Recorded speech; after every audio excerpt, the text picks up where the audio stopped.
Hey guys, I'm back and we are day 6. And as you can see, the bookshelves are kind of looking a little better here. Yes, they are. So we're going to tackle today this one right here. Because I don't have a lot of time today. And yeah, so we'll do this one tomorrow. But we'll tackle this one for day 6. So stay tuned. I'll be back with the books. Hey guys, so I'm back with the books. Firstly, I wanted to thank everybody who's been watching these videos and all of the new subscribers. Thanks for coming on board. I'm glad you're enjoying the videos, and let's get started. So this is a stack of books that has, it's a lot of hardbacks, kind of big books. So hopefully this video won't be as long as some of the other ones. Okay, the first one I have is here. It's I Am Charlotte Simmons by Tom Wolfe.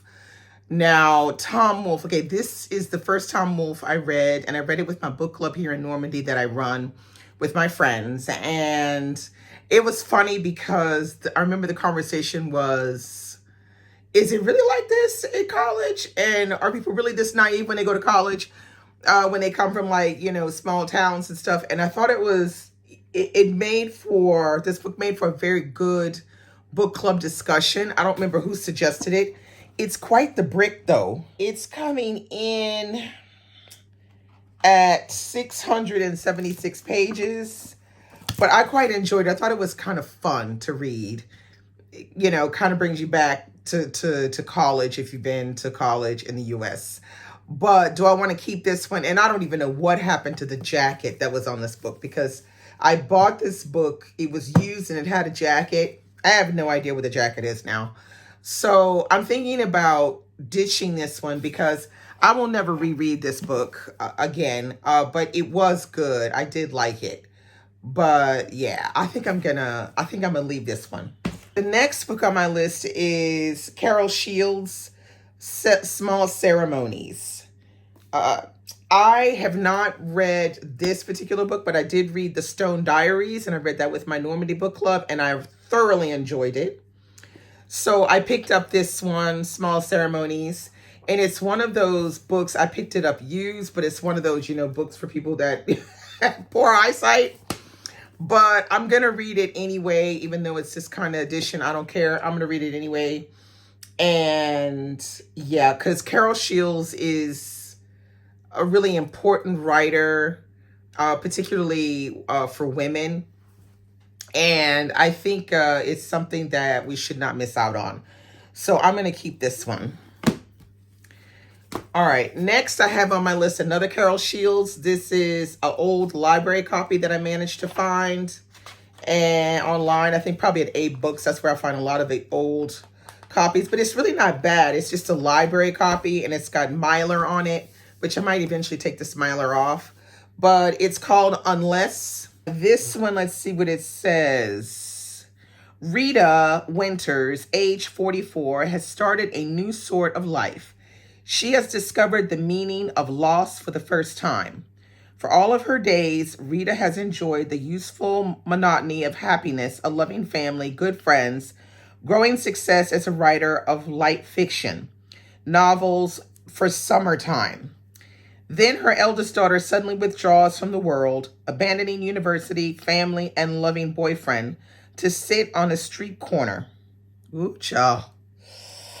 Uncommunicative, but for a sign around her neck, bearing one word, goodness. The anguish of her loss leads Rita into a desperate search for the possible causes of her daughter's retreat. Casting her net ever wide, her inquiry turns into an unflinching, often very funny meditation on our society and where we find meaning and hope. Yeah, I think this one is going to be real good. There's no way I'm giving away any Carol Shields books because Carol Shields, thebomb.com. So it says Carol Shields is the author of 8 novels and 2 short story collections. And then The Stone Diaries won the Pulitzer Prize. So I've read another Pulitzer Prize winner, which is good. And then it says on here, Larry's Party won Orange Prize. I think I have a copy of Larry's Party somewhere. I don't know where it is though. So of course, Carol Shields was born in Chicago and brought up in Chicago, but she has lived in Canada since 1957. But I think Carol Shields is no longer with us, if I'm not mistaken. But yeah, this one sounds extremely interesting. This would make probably a good book club, read, in my opinion. I haven't read the book, but it sounds like it would make one. All right, so the next book on my list is Iain Banks' Complicity. Now, there was a moment where I read quite a few Iain Banks, The Wasp Factory, and a couple other ones. It's kind of like, this kind of does your mind in, his stuff. This one, it says, a few spliffs, a spot, okay, here we go. A spot of mild S&M, phone through the copy for tomorrow's front page, catch up with the latest from your mystery source. Could be big, could be very big. In fact, just a regular day at the office for freewheeling, substance-abusing Cameron Colley, a fully paid up gonzo hack on an Edinburgh newspaper. Okay, so you get the idea. Now, do I want to keep this one? I think I'm going to keep this one. I'm going to see what this one is like, because Iain Banks he writes these really off the wall kind of stories. Sometimes they're kind of creepy and weird, but this one sounds like it could be kind of funny and weird. So I think I'm gonna keep this one. Okay. Oh wait, here we go. Larry's Party. Okay. So this is the other Carol Shields that was mentioned before, Larry's Party, and this one I think it's about a guy who is about to retire. That's why it's called Larry's Party. And so it's a little bit about that. So it's about getting up in age kind of thing. So yes, I'm keeping this. All right, next I have here The Life and Times of the Thunderbolt Kid. And this is a memoir from Bill Bryson.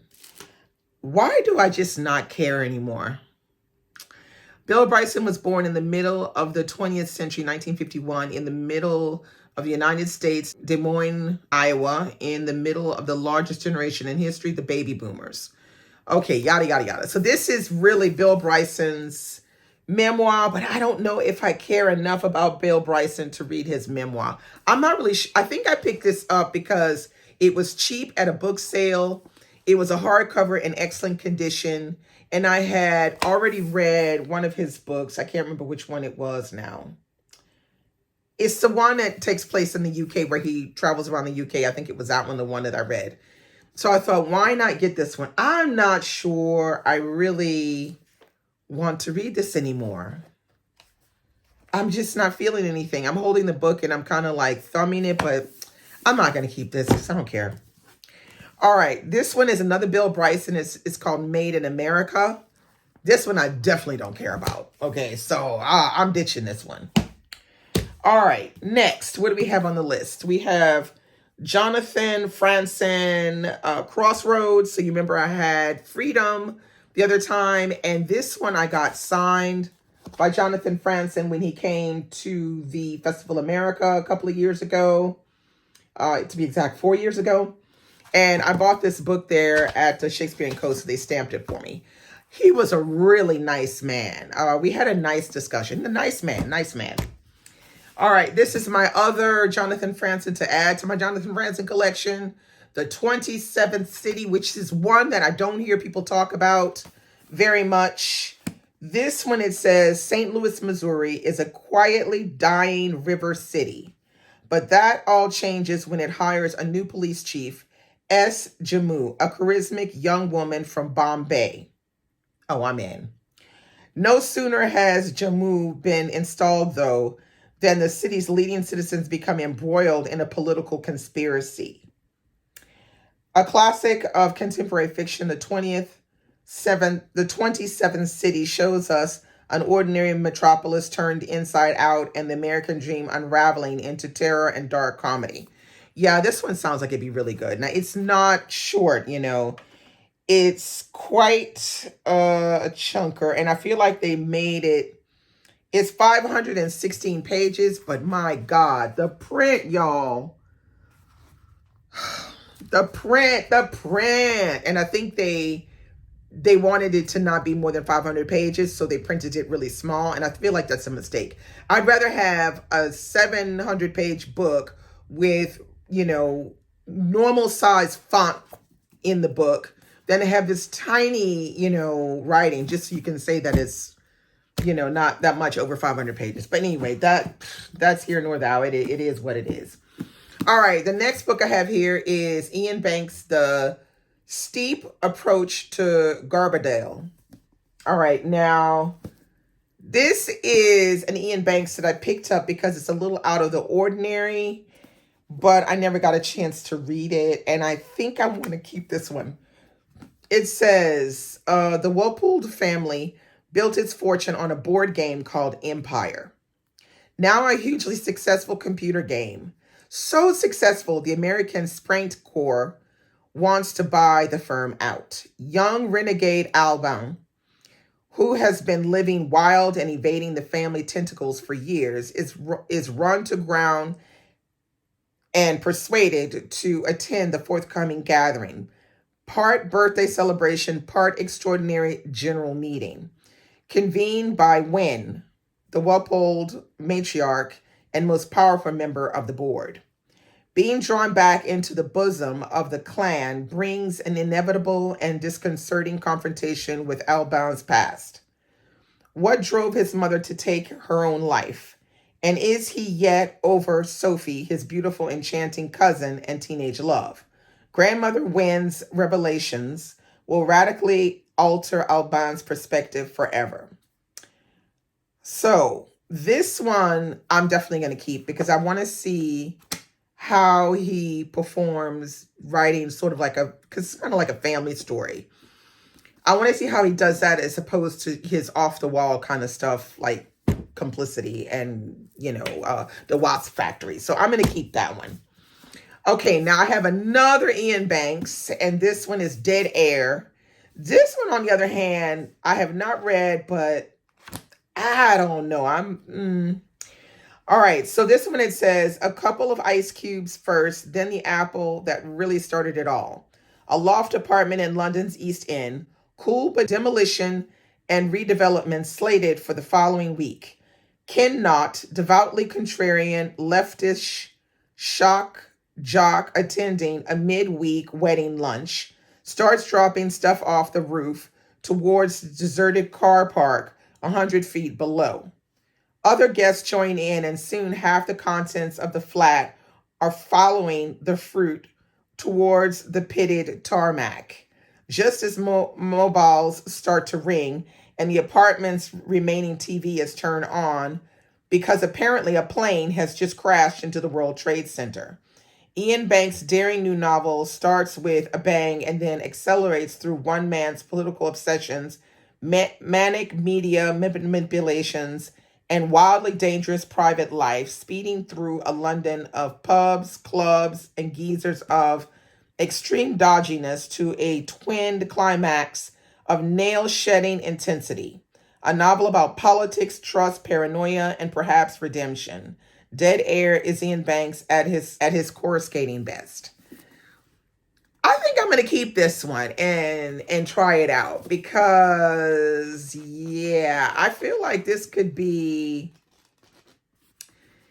because this is kind of, I would say that Iain Banks is someone who writes in the experimental. So I'm going to keep that one because I'm curious to see where it's going to go. The next one I have is Alif the Unseen. This is by G. Willow Wilson.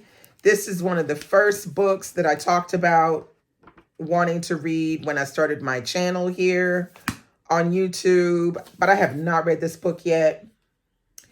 It begins with a lost book, lost to the world for centuries. It begins with a young man falling in love, a love without a future. It begins with an ending. So this is there's no picture of G. Willow Wilson. G. Willow Wilson was born in New Jersey.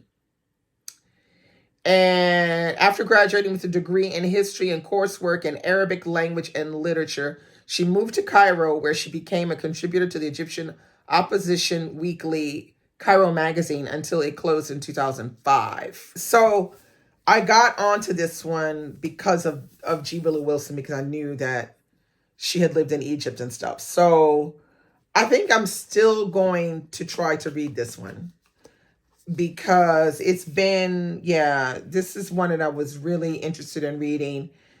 And it takes place in the Middle East. So it says he calls himself Alif. Few people know his real name, a young man born in a Middle Eastern city that straddles the ancient and modern worlds. When Alif meets the aristocratic Intinsar, he believes he has found love, but their relationship has no future. Intinsar is promised to another man, and her family's honor must be satisfied. So yeah, yeah. So I'm gonna keep this one because yeah, I'm gonna keep it. And I love the cover. It's absolutely stunning. All right, I'm gonna go for the next bag. Okay, so I'm back with the books, and the first one I have that's on my shelf is this one, The New Negro by Jeffrey C. Stewart. And this is the life of Alain Locke, and he was one of the founders of the Harlem Renaissance. And I started to read this book. I was doing it with a buddy read with two people. And I wound up reading up to chapter 12. So I read like 100, almost 200 pages. 200 pages I read of the book. And then my life started to be really complicated, and I had to stop reading. Now, what I do remember about this book is that it is incisively detailed. The writing is very, very detailed. It's almost, in my opinion, a little bit too detailed. But it's an excellent, thing to read, because Alain Locke was an important part of the, being that he's the beginning of the Harlem Renaissance. He's very important. It's very important to know more about him. He was quite the character too. So I have not finished reading this one, but I will finish reading this one eventually.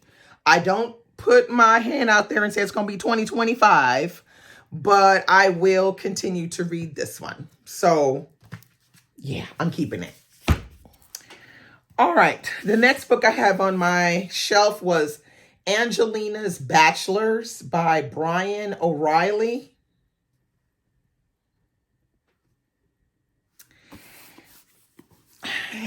I don't know. It says, far too young to be a widow, Angelina D'Angelo suddenly finds herself facing a life without her beloved husband, Frank. Late one night, shortly after the funeral, she makes her way down to the kitchen and pours all of her grief and anger into the only outlet she has left, her passion for cooking.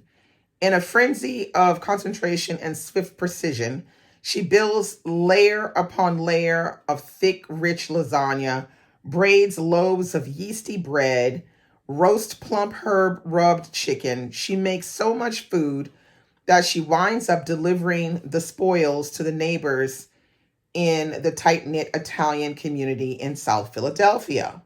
Retiree Basil Cupertino, who has just moved in with his kindly sister across the street, he is positively smitten with Angelina's food. In a stroke of good fortune, Basil offers Angelina not only husbandless but unemployed, a job cooking for him, 2 meals a day, 6 days a week, in exchange for a handsome salary. Soon, word of her irresistible culinary prowess spreads, and she finds herself cooking for 7 bachelors. Child, get out of here with this. Okay. Okay, Brian O'Reilly, I see you. No, I'm not keeping this. I'm sorry. All right, let's go to The House Girl by Tara Conklin. So this book, I remember when this book came out, I immediately purchased it because I thought, oh, this sounds like it's going to be really good. This came out in 2013. It was like right around when I was started to do BookTube. So this one, it says, and I think this one has a part 2 to it as well. 2004, Lena Sparrow is an ambitious young lawyer working on a historic class action lawsuit seeking reparations for the descendants of American slaves. 1852, Josephine is a 17-year-old house slave who tends to the mistress of a Virginia tobacco farm, an aspiring artist named Lou Ann Bell. It's through her father, renowned artist Oscar Sparrow, that Lena discovers a controversy rocking the art world. Art historians now suspect that the revered paintings of Lou Ann Bell, an antebellum artist known for her humanizing portraits of the slaves who worked her Virginia tobacco farm, were actually the work of her house slave, Josephine. So yeah, this one I'm definitely keeping. This is the author, Tara Conklin, right here. I'm definitely going to keep this one and see how it goes. I don't know. Let's see. Yeah, I'm gonna see how this one goes. All right, the next one is The Lowland by Jhumpa Lahiri. I'm definitely keeping this one. Jhumpa Lahiri is an author that really, really intrigues me. She studied Italian and learned to read and write Italian really well. So well that she can now write directly into Italian. So this woman is one hell of a polyglot, because I think she speaks Hindi, but then she learned English, and she's learned, I think, Italian. I think she even learned Spanish as well. But the fact that she just quickly learned Italian like that and just said, you know what, she's written things directly into Italian, and she's even got a book where, I think it's called In Other Words, where she writes on one side, one page, it's in English, and on the opposite page, it's in Italian, which she has translated and written herself. So this is The Lowland, and here she is right here. She's also a very beautiful woman. All right, so The Lowland, what is that about?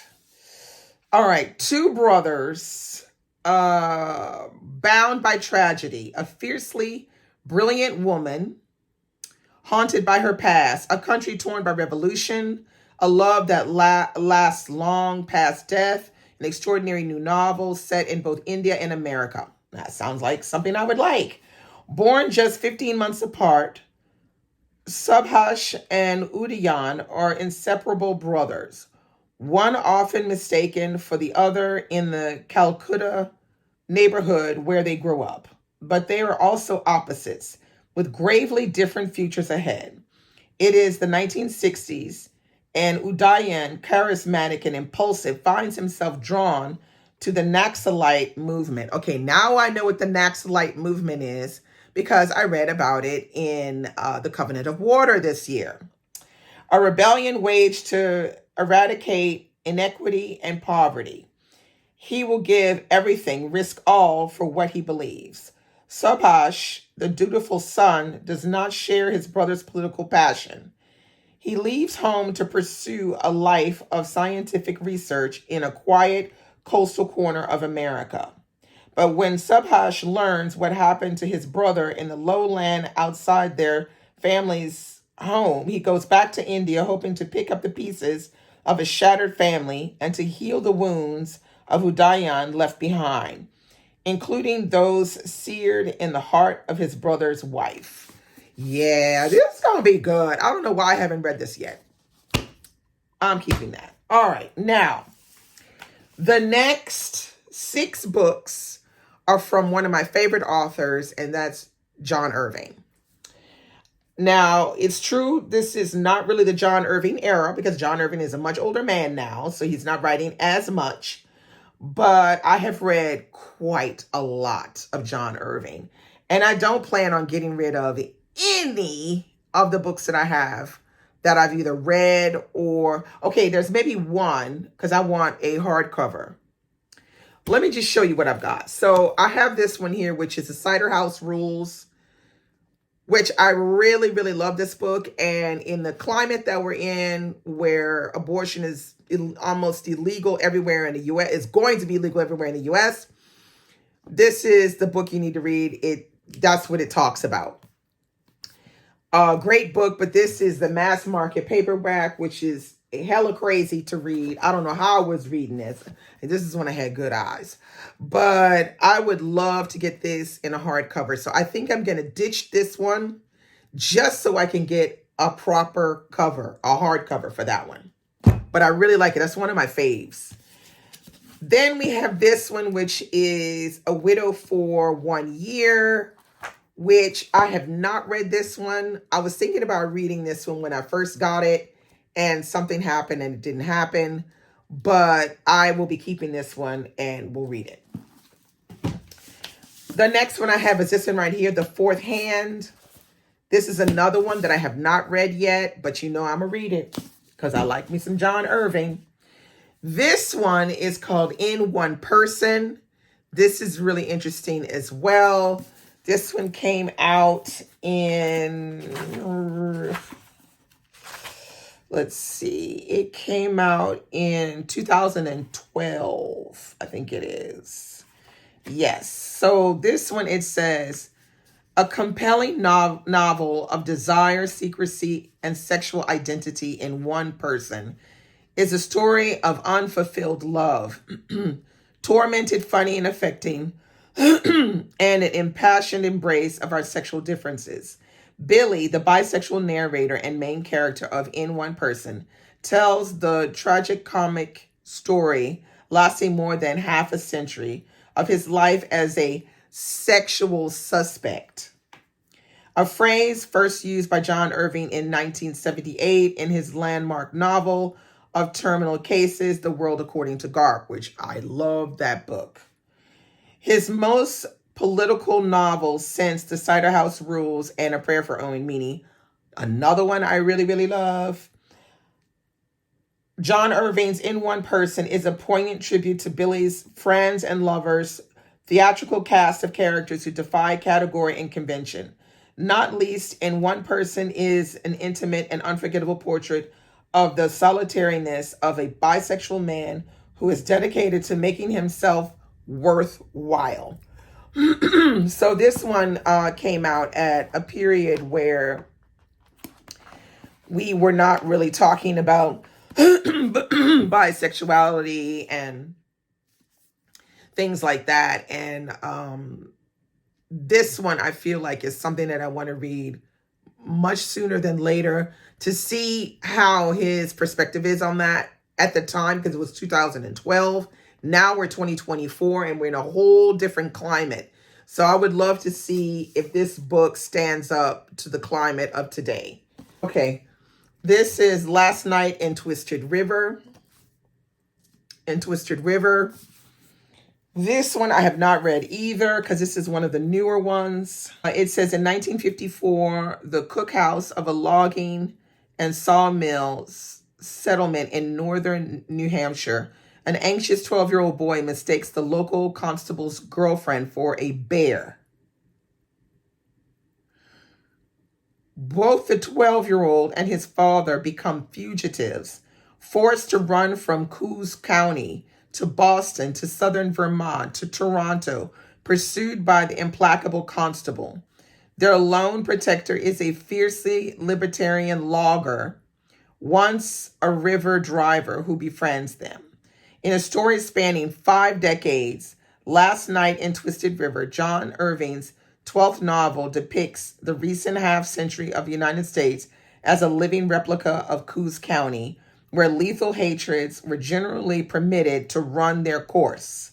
From the novel's taut opening sentence, the young Canadian, who could not have been more than 15, had hesitated too long, to its elegiac final chapter, The Last Night in Twisted River, is written with the historical authenticity and emotional authority of the Cider House Rules and A Prayer for Owen Meany. It is also as violent and disturbing a story as John Irving's breakthrough bestseller, The World According to Garp.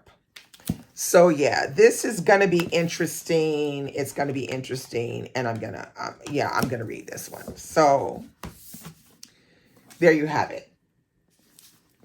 All right. And then we have this last one, which is a huge, big chunker, called Until I Find You. This one came out in 2005. This one, it says, so begins John Irving's 11th novel, Until I Find You, the story of the actor Jack Burns. His mother, Alice, is a Toronto tattoo artist. When Jack is 4, he travels with Alice to several North Sea ports.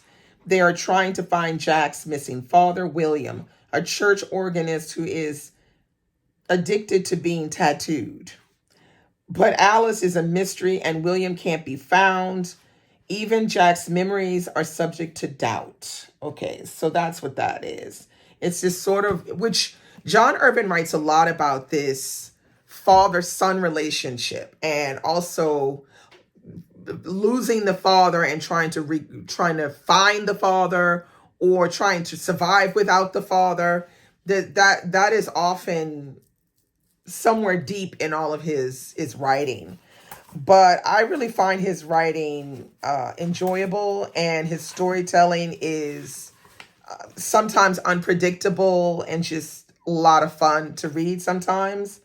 But I have read a lot of his books. I've read Setting Free the Bears, The Water Method Man, The 158-Pound Marriage, The World According to Garp, The Hotel New Hampshire, The Cider House Rules, A Prayer for Owen Meany, A Son of the Circus, and that was pretty good, A Son of the Circus. I have not read any of these other ones, like Trying to Save Piggy Sneed. I didn't read that. I haven't read A Widow for 1 Year. I haven't read My Movie Business. I don't even remember that coming out. Fourth Hand, haven't read that, which you saw there. And these are all, the ones that I've showed you here are all fairly the newest of his stuff. But I really enjoy his old stuff. Is just super cool, what he writes about. So, yes, I will be keeping that, the tattoo, the tattoo daddy. So I'm going to keep that as well. So that is it. Those are all the books that were on that shelf.